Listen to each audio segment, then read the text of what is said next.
কোন বাড়ির থেকে চেয়ারম্যান হয়েছে? হ্যাঁ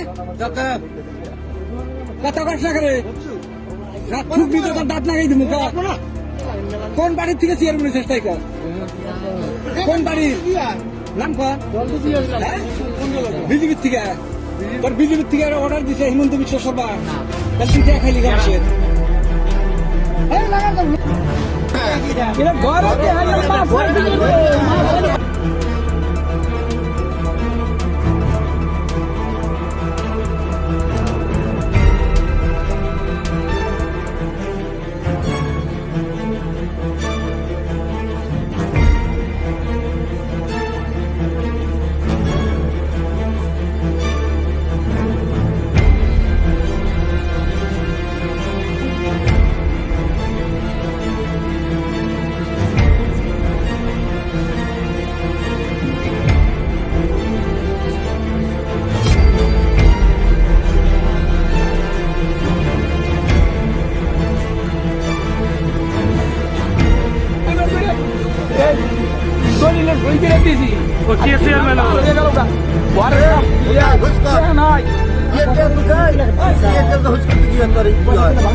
পাঞ্জাব ব্যাংকের অ্যাকাউন্ট দিছি।